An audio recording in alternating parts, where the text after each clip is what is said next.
The day was meant to be one of joy, celebration, and anticipation. In the small rolling hills of Arkansas, 1881, preparations for the wedding of Clara Whitmore were underway. Friends and neighbors bustled about, arranging flowers, polishing silverware, and rehearsing the ceremony that would mark the union of two young lives. Clara, a woman of quiet demeanor but steady resolve, had captivated her community with her poise, intelligence, and gentle nature. Her fiancé, Edward Callahan, was known as a diligent farmer and a man of principle, respected among his peers. Everything seemed ordinary, yet beneath the polished surface of the day, an unsettling tension lingered, an invisible thread weaving through conversations, glances, and the very air around the town. The morning began with sunlight diffusing through the lace curtains of the Whitmore household. Clara dressed meticulously in her bridal gown, the fabric heavy and pristine, each stitch reflecting both skill and care. Her mother fussed at minor imperfections, straightening veils and adjusting ribbons, yet her hands trembled subtly, betraying a nervous energy that matched the unspoken anxiety threading through the room. Clara's eyes, serene yet reflective, wandered to the window where the small procession of family and friends gathered, awaiting the moment she would step into the carriage and toward the altar. Every heartbeat seemed amplified, a rhythmic echo through the quiet house, punctuating the anticipation that hung in the air like fog. Outside, the townsfolk congregated along the narrow streets, curious neighbors drawn by excitement and social obligation alike. Children perched atop fence posts, craning to glimpse the bride, while older residents exchanged muted warnings about the day's fragility, recalling tales of misfortune, illness, and sudden death that had befallen families in the area. Their hushed tones hinted at a shared, almost superstitious recognition. A wedding, however joyful, could be a catalyst for unforeseen tragedy. Small gestures, a dropped handkerchief, a fleeting shadow, a sudden gust of wind took on disproportionate significance, amplifying the sense of foreboding. Clara descended the staircase, the soft rustle of her gown punctuated by the quiet gasp of onlookers. Her presence, graceful yet deliberate, commanded attention without demanding it. She paused briefly to adjust her veil, a moment captured by neighbors and family alike, who later recalled an almost imperceptible shiver passing through her frame. Was it cold or an intuitive premonition of events yet to unfold? No one could say. Edward waited near the carriage, his expression steady, though his fingers clenched briefly around the reins. Both families exchanged polite smiles and gestures. Yet the air between them was thick with unspoken anxieties, practicalities of travel, concerns for safety, and a subtle awareness of fragility in human life. The carriage, drawn by a pair of sturdy horses, stood ready. Clara's maid of honor helped her step inside, and the doors closed with a soft thud that seemed louder than intended, a punctuation in the quiet morning. The horses shifted, the wheels of the carriage groaning as it began its slow journey along the dusty road toward the chapel. Townsfolk followed at a distance, observing, commenting in whispers, their curiosity tinged with apprehension. The landscape, dotted with small farms and patches of woodland, seemed to absorb the sounds, muting them as if the earth itself anticipated a disturbance. Along the way, subtle irregularities began to manifest. A sudden flicker in the sunlight, reflections off a distant creek, or a loose strap on the carriage harness drew the attention of attentive neighbors. These minor details, innocuous under ordinary circumstances, became imbued with significance, heightening a sense of unease that was palpable. Clara's composure remained, yet those close to her noted a distant look in her eyes, a fleeting pause in her otherwise meticulous movements, as if she sensed the shadows trailing her path. As the carriage approached a particularly narrow stretch of road flanked by tall oaks, the wind shifted suddenly, carrying with it a chill that penetrated bone and fabric alike. Birds scattered from the treetops in abrupt flurries, their wings cutting the air in irregular patterns. The driver urged the horses forward with a gentleness born of familiarity, yet the animals themselves seemed hesitant, snorting and pawing at the dirt. In that instant, neighbors recalled a silence more profound than the typical hush of anticipation. It was a quiet that enveloped the moment, a prelude to the anomaly that would forever mark Clara Whitmore's wedding day. The townsfolk, following cautiously, described a sensation of dissonance, a misalignment between expectation and reality.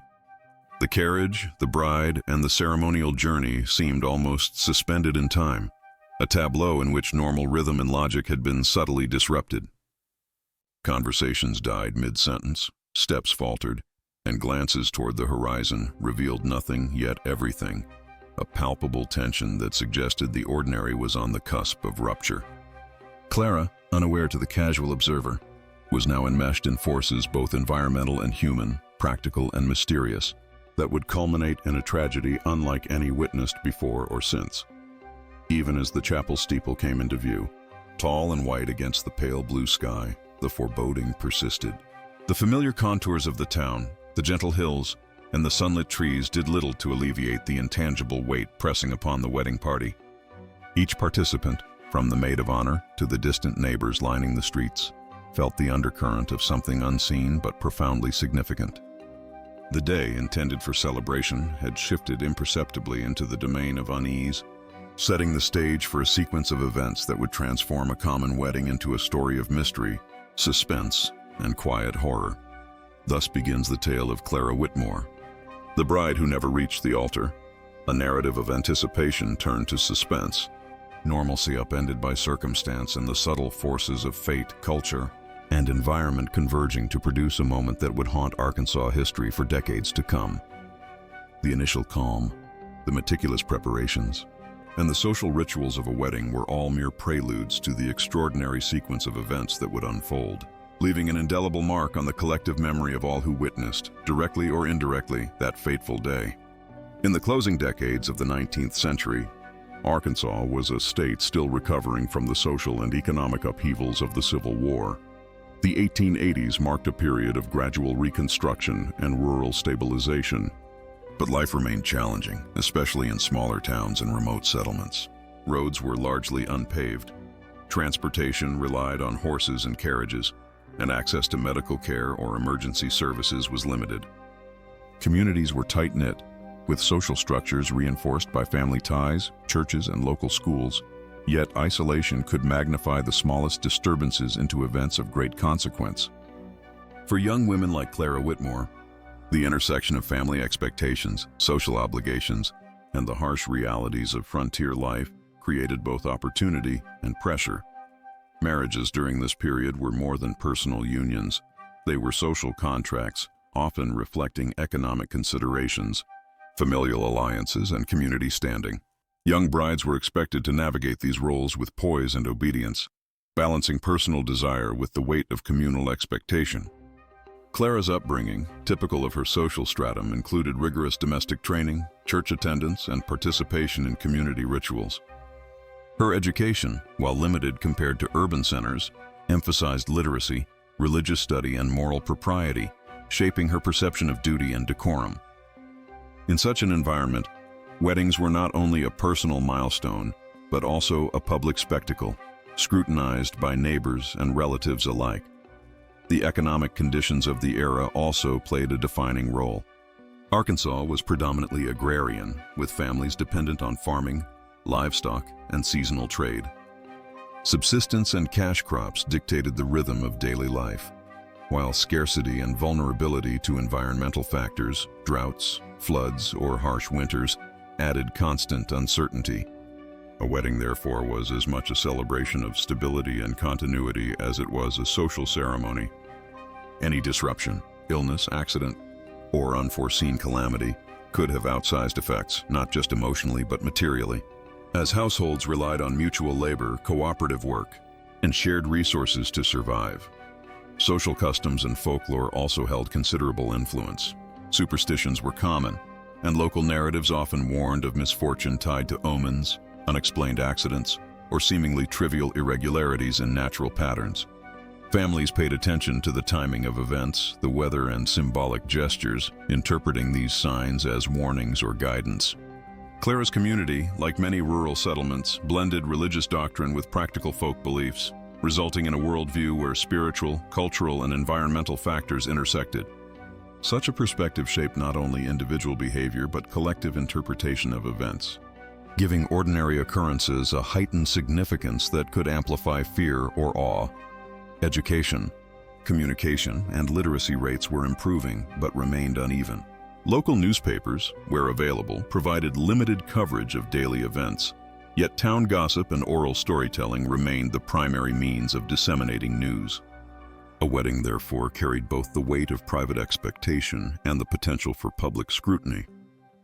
Reports of mishaps, mysterious occurrences, or misfortune would spread rapidly by word of mouth, influencing perceptions long before any formal documentation could occur. In Clara's case, the anticipation of her union with Edward Callahan was matched by a communal vigilance, as neighbors and extended family watched each step of the preparations with keen interest. Health and medicine in 1880s Arkansas were rudimentary. Rural families often relied on home remedies, midwives, and itinerant doctors. Access to professional care was limited, and medical understanding of infection, trauma, or acute illness was still developing. A sudden incident, whether accidental or otherwise, could quickly escalate into life-threatening complications due to delayed treatment, lack of sanitation, or inadequate knowledge of disease and injury. These conditions made gatherings such as weddings, where groups of people congregated, inherently risky by modern standards, particularly in remote settings. Cultural attitudes toward women in marriage also influenced perceptions of behavior and propriety. A bride was expected to maintain decorum at all times, demonstrate obedience to family authority, and embody the moral and social ideals of the community. Deviations from expected behavior, whether through fainting, illness, or emotional distress, were interpreted not only as personal misfortune, but as social disruption. Communities had a keen sense of order and hierarchy, and disruptions, especially in public ceremonies, could reverberate far beyond the immediate participants. Clara's careful navigation of these expectations demonstrates the subtle pressures placed upon young women of her social standing, pressures that could magnify anxiety, affect judgment, and shape reactions to unforeseen circumstances. Religion was another critical framework for understanding events. Churches served not only as spiritual centers but also as hubs of social regulation and moral instruction. Sermons emphasized propriety, obedience, and community cohesion, while rites such as weddings reinforced social norms. The interplay between spiritual beliefs and everyday life meant that any incident during a wedding was often interpreted through a dual lens: practical assessment of events and spiritual evaluation of omens, moral lessons, or divine will. Clara's union, therefore, was not merely a personal milestone, but a reflection of community values and religious interpretation. Giving each action, each glance, and each deviation from expectation added significance. Finally, environmental conditions, terrain, climate, and infrastructure shaped daily experiences and risk exposure. Narrow roads, uneven terrain, and limited visibility in dense woods or hilly areas increased the likelihood of accidents during travel. Weather patterns, sudden storms, or even minor temperature fluctuations could affect both physical health and mood. In this context, the journey from the Whitmore home to the chapel, the arrangement of carriages, and the timing of the procession were all factors that could amplify risk in subtle ways. This historical context provides a foundation for understanding the tragic events that would unfold for Clara Whitmore. Her wedding, framed by societal expectation, religious influence, economic pressures, and environmental hazards, illustrates the intricate web of factors that can converge in rural life to transform an ordinary occasion into a scenario fraught with tension and potential calamity. The stage was set not only by human intention but by the circumstances of the era itself, creating conditions where anticipation, ritual, and subtle threats coexisted, shaping the narrative that would mark Clara's story for generations. The morning of Clara Whitmore's wedding began with quiet normalcy, a deceptive calm that would soon fracture. Preparations proceeded as planned. The family adjusted veils, polished silverware, and rehearsed the sequence of the ceremony. Yet subtle anomalies hinted at the impending calamity. A horse shied unexpectedly near the carriage, its hooves striking a loose stone with a metallic clang that echoed unnaturally in the still air. Clara paused, her eyes flicking toward the disturbance, a shiver running along her spine, unnoticed by most, yet recording itself in memory like the first note of a dirge. The procession began smoothly, but the narrow roads and uneven terrain of the Arkansas countryside quickly turned ordinary travel into a precarious journey. The carriage jolted over a concealed route, pitching Clara slightly forward. Her maid of honor steadied her, but a faint gasp escaped, capturing the attention of neighbors walking alongside. It was a minor misstep, yet in the delicate rhythm of the day, it resonated like a warning. The horses, sensing tension, hesitated near a shallow creek, their ears twitching toward a sound unheard by humans. The driver, accustomed to such animals, nudged them forward, unaware of how each small interruption heightened the collective anxiety that hovered invisibly around the party. As they approached a dense stretch of woodland, the wind shifted, rustling leaves with a sinister cadence. Birds scattered suddenly from the trees, their wings slicing through the air in unpredictable patterns. The carriage wheels caught a small depression in the road, sending a jolt that tipped the bride's hand, brushing against a delicate bouquet. The flowers fell, petals scattering like blood on the dusty earth, an omen that none dared to articulate.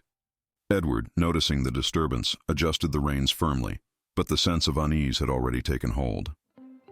The spectators along the path, some standing on fence posts or peering from behind trees, whispered softly, sensing an intangible disturbance. Near a familiar bend, Clara's foot slipped on a damp patch, nearly catching the hem of her gown. Edward reached instinctively to steady her, their fingers brushing, a brief contact that passed unnoticed by others, but left a faint tremor in Clara's composure. She smiled weakly, reassured him, but inside, the delicate balance of fear and duty began to tip. These cumulative incidents, each minor and ordinary in isolation, created a subtle tension, a mounting weight that amplified the potential for catastrophe. Midway through the journey, a sudden commotion arose behind the procession. One of the younger bridesmaids had tripped, her ankle twisting sharply against a protruding rock. Her cry pierced the quiet morning, drawing attention and halting the procession briefly. Clara, hearing the sound, instinctively reached for the rail of the carriage, her fingers brushing against a polished surface slick with dew. The brief moment of instability highlighted the fragility of the day's orchestration, demonstrating how the smallest perturbations could propagate into dramatic consequence. As the carriage neared a small bridge spanning a narrow creek, another accident occurred. The carriage wheels, poorly maintained and weakened by years of weathering, caught the edge of the bridge. The jolt was subtle yet unmistakable. The horses snorted in panic, shifting slightly, causing the passengers to sway. Clara, gripping the edges of her seat, felt her heart accelerate as a wave of vertigo swept over her. Observers on the banks reported a sudden silence, as if the natural environment itself held its breath. The bride's calm veneer was tested, a fragile line between composed ritual and human vulnerability. Within the chapel grounds, the door creaked ominously as attendants entered. The weathered hinges protested, adding an auditory element that unsettled even the most stoic guests. Clara's step, normally measured and precise, faltered slightly on the worn threshold. The crowd, attuned to every gesture, reacted with whispers, subtle gasps, and shifting weight. Each individual contributed to an invisible web of tension, a shared awareness that something in this ordinary moment was off-kilter. Inside the chapel, the ceremonial arrangement added another layer of psychological complexity. Candles flickered unpredictably, casting shadows that stretched and twisted across the walls, giving motion to an otherwise static environment. The floral arrangements, previously bright and vibrant, now seemed to lean and sag unnaturally, their fragrance mingling with the earthy odor of damp wood. Clara's pulse quickened as she took her place, the weight of anticipation pressing on her shoulders. Guests shifted nervously in their seats, sensing not a single catastrophe, but an accumulation of minor irregularities that collectively suggested imminent disruption. Suddenly, a loose floorboard creaked beneath Clara's step, a stark auditory cue that startled even the calmest attendees. Her eyes widened slightly, catching the flicker of a shadow cast by the swaying candle. Edward moved closer instinctively, yet the tension remained palpable. The officiant, unaware of the brewing psychological storm, began the ceremony with measured words, yet the room itself seemed to resist normalcy. Dust motes danced in shafts of light, swaying as though aware of the underlying disturbance, and the faint groan of timber suggested the weight of human anticipation pressing upon inanimate structures. As the service progressed, more subtle incidents compounded the tension. A gust of wind through an open window extinguished several candles at once, leaving patches of darkness in an otherwise well-lit space. A minor tremor in the floor caused a small candlestick to fall, spinning across the wooden planks. Gasps followed, hearts raced, and Clara's hand trembled slightly as she reached for Edward's. The rhythm of ordinary ritual was punctuated by unpredictability, creating a psychological atmosphere in which fear and anxiety magnified each minor imperfection into a looming threat. Finally, a loud resonant creak echoed from the ceiling beams, a sound unaccounted for by ordinary architecture. Guests instinctively shifted, heads turning toward the source. Clara froze for a moment, her breath shallow, and for the first time, the collective tension became visible, a wave of unease, an awareness that fate and circumstance were colliding in a precise, unavoidable pattern.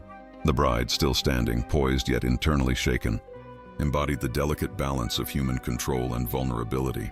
The series of incidents, though individually minor, converged into a crescendo of suspense. Each jolt, slip, creak, or flicker layered upon the last, magnifying the psychological weight of the day. By the time Clara was to approach the altar, every eye, every footstep, and every shadow was imbued with heightened significance. Observers reported an almost palpable silence, a collective intake of breath that underscored the delicate line between anticipation and disaster.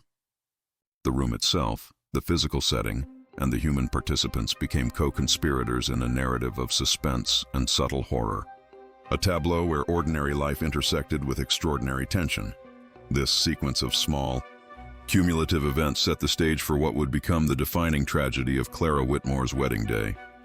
The interplay of environment, human perception, and psychological response transformed minor disruptions into a narrative of dread, illustrating how fragile ritual, social expectation, and physical circumstance could converge to create a moment of profound suspense. It was in this accumulation of seemingly mundane incidents that the story of the bride who never reached the altar found its haunting power, leaving witnesses, neighbors, and generations to grapple with the subtle and terrifying convergence of fate, environment, and human vulnerability. The shock of Clara Whitmore's wedding tragedy rippled through the Arkansas town with a force that belied its small size. Families gathered in tight clusters, speaking in hushed tones about the series of incidents that had culminated in the bride never reaching the altar. Some neighbors whispered of ill omens, interpreting the repeated minor accidents, the shying horses, the slipping footsteps, the flickering candles, as signs of fate's cruel hand. Older residents cited folklore, recalling tales of brides lost to misfortune or cursed unions, their stories lending an almost supernatural lens through which the event was viewed. Even casual observers felt a lingering weight of unease, a collective recognition that something profound and inexplicable had occurred. Within the Whitmore household, the family oscillated between grief and disbelief. Clara's mother, Martha Whitmore, wept quietly, hands trembling as she folded linens and adjusted the remnants of floral arrangements. Her sorrow was compounded by guilt, questioning whether any overlooked precaution might have averted the cascade of minor events that led to disaster. Clara's father, Samuel, stoic but visibly shaken, walked through the house with a muted expression, inspecting walls, doors, and floorboards as if the home itself bore responsibility. Their anxiety, though personal, mirrored a broader communal reflection, the intersection of human error, environmental factors, and unseen forces that made the incident almost inevitable in the eyes of those who observed it. Local clergy responded by framing the event within moral and spiritual paradigms. Reverend Hollingsworth, a man deeply respected in the town, addressed the congregation in solemn tones, emphasizing both the fragility of life and the necessity of faith. Sermons interpreted the tragedy as a lesson on human vulnerability, divine will, and the unpredictability of worldly affairs. Parishioners absorbed these teachings with a mixture of comfort and fear, recognizing the event as both extraordinary and a natural consequence of human and environmental interplay. Church records later noted an increase in communal gatherings and prayer vigils, as townsfolk sought reassurance against misfortune and understanding of the inexplicable.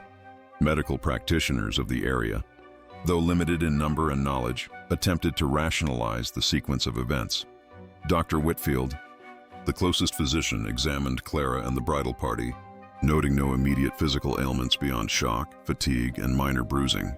Yet he could not account for the psychological intensity that seemed to dominate the event, the widespread sense of dread, or the unusual series of accidents that had compounded into a collective disaster. In private correspondence, he speculated on the impact of stress, social pressure, and anticipatory anxiety, framing the incident as a remarkable case study in human psychology under ritualistic conditions. His observations, while modern in their insight, were largely unheeded at the time, lost amid the prevailing interpretations of divine will and superstition. Neighbors and townsfolk, meanwhile, shared a wide spectrum of reactions, ranging from empathetic support to incredulous speculation. Children who had lined the streets retold events in fragmented whispers, their accounts mixing fact and imaginative embellishment, contributing to the local mythology. Shopkeepers, farmers, and itinerant workers discussed the incident at market stalls and communal gatherings, amplifying both factual recounting and conjectural details. Letters to distant relatives documented the pervasive sense of unease, describing not only the physical events but also the lingering tension, shadows, and subtle anomalies that had accompanied the procession and ceremony. Psychological interpretations of the tragedy, though informal, were evident in contemporary accounts. Witnesses described a palpable sense of anticipation and fear, noting the physical manifestations: trembling hands, shallow breaths, and sudden pauses. These behaviors were amplified by collective observation, creating a feedback loop in which human perception heightened both anxiety and the significance of minor disturbances. The repeated minor accidents were not merely incidental, they became focal points for communal fear, each incident reinforcing the narrative of inevitable disaster. Social hierarchies and expectations also shaped reactions. Families of similar standing in the community debated the implications of the event for future social alliances, marriage negotiations, and the perceived reliability of ritual observance. Conversations at church meetings, marketplaces, and private homes reflected both concern for Clara's welfare and subtle scrutiny of family preparedness, etiquette, and judgment.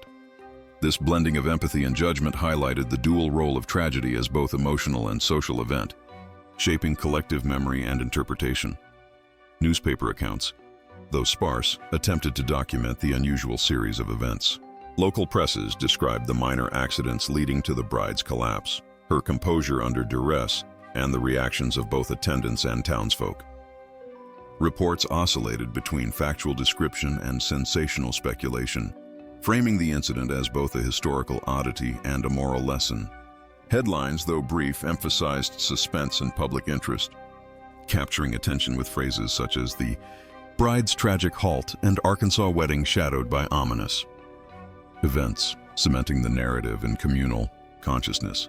Psychologists today might interpret the incident as a convergence of anticipatory anxiety, social pressure, environmental unpredictability, and human susceptibility to suggestion. In 1881, however, the community interpreted these factors through the lens of moral teaching, folklore, and religious doctrine. Every tremor, shadow, or misstep was laden with significance, reinforcing both fear and fascination. Observers reported an almost ritualistic pattern to the collective attention, where the smallest anomaly became symbolic, each reaction magnified by communal perception. Families personally connected to the Whitmores displayed varying levels of emotional response. Some offered solace and practical assistance, while others, unable to reconcile the series of accidents with normalcy, withdrew from social engagement. The duality of grief and superstition shaped ongoing relations, creating a long-term awareness that the event had altered social dynamics in subtle but enduring ways. Weddings in the following years were conducted with heightened caution, the memory of Clara's halted procession lingering as both cautionary tale and haunting narrative. The culmination of these reactions, familial, clerical, medical, and communal, created an enduring narrative that transcended mere accident. It became a study in perception, expectation, and interpretation, illustrating how minor incidents could escalate in significance when filtered through social, cultural, and psychological lenses. The community's engagement with the tragedy reflected the interplay of human concern, fear, and moral reflection, embedding the story of Clara Whitmore in local consciousness as both historical event and legend. The moment approached that would forever etch Clara Whitmore's wedding into local memory. The chapel, sun-dappled yet shadowed by towering oaks outside, seemed to hold its breath, as if the building itself anticipated the impending rupture of ordinary expectation. Guests sat rigidly, their murmurs silenced by the weight of anticipation, the echo of each footstep reverberating against polished wooden floors. The candles flickered intermittently, throwing elongated shadows that danced across faces frozen with curiosity and unease.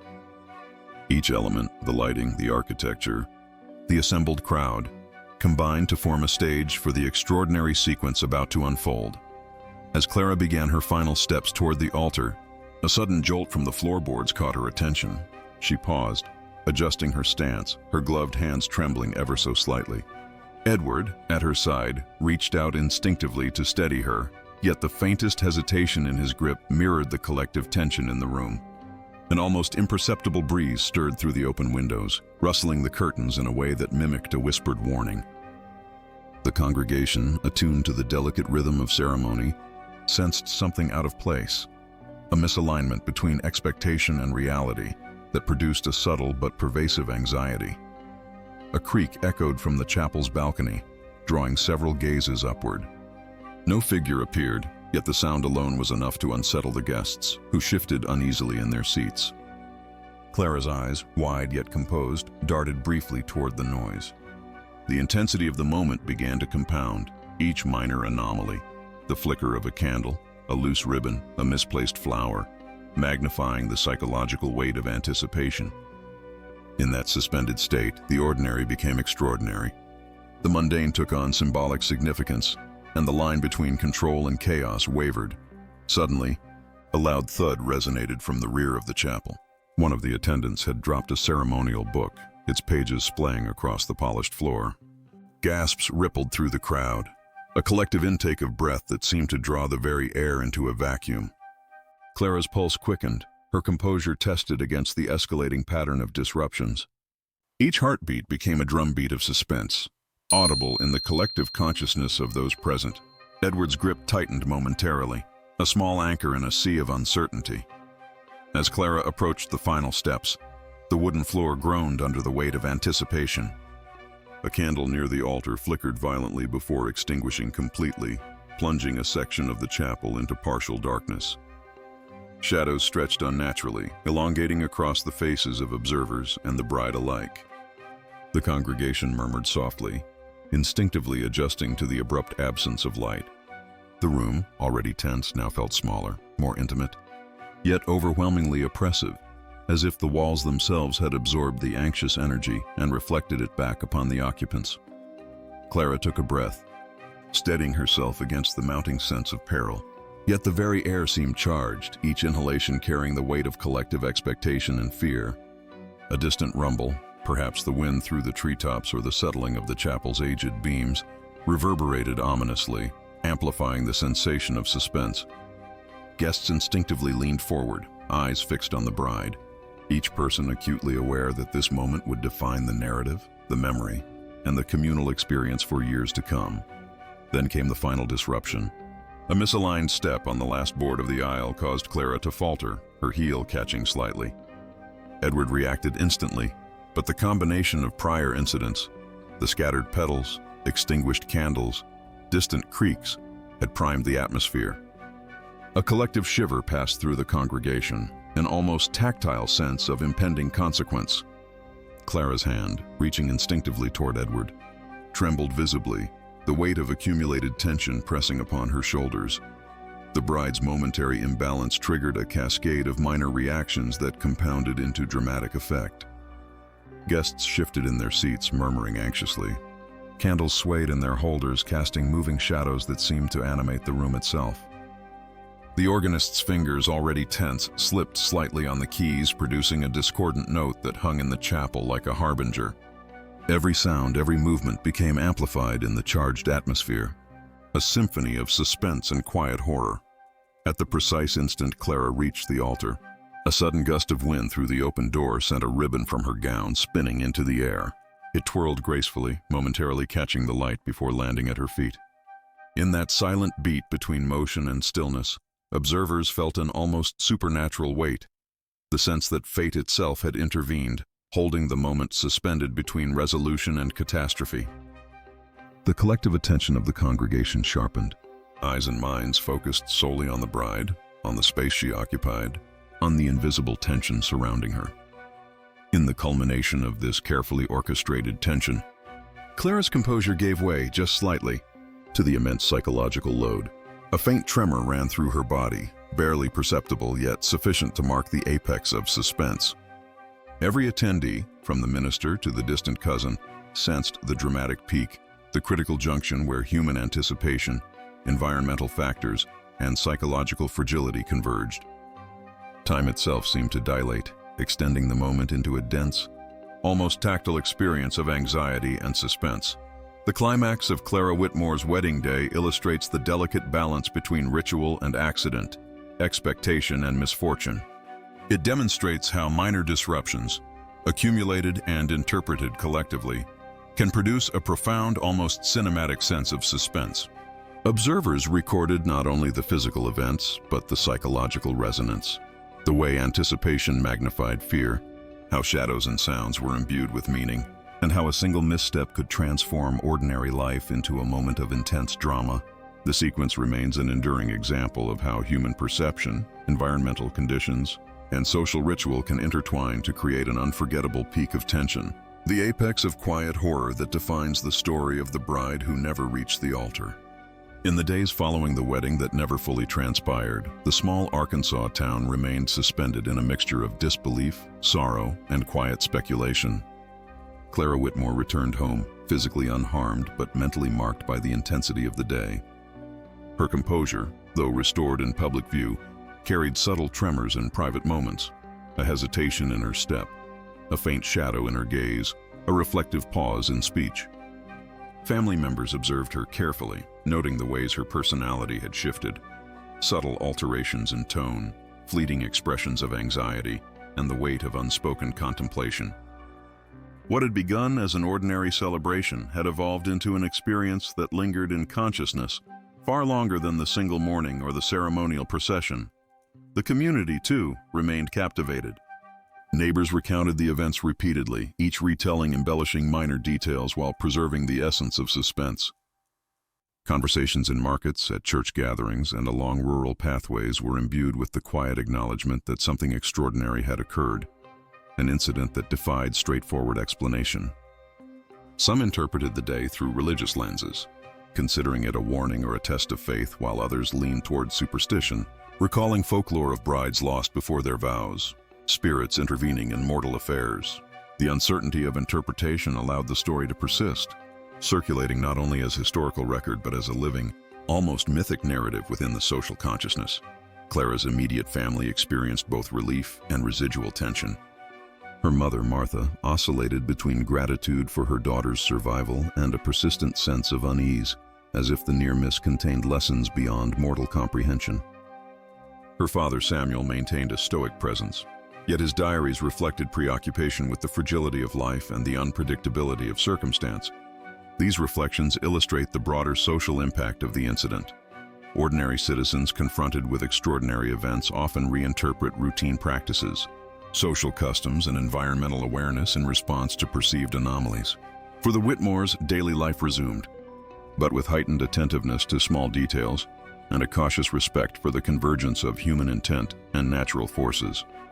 The psychological aftermath extended beyond the immediate household.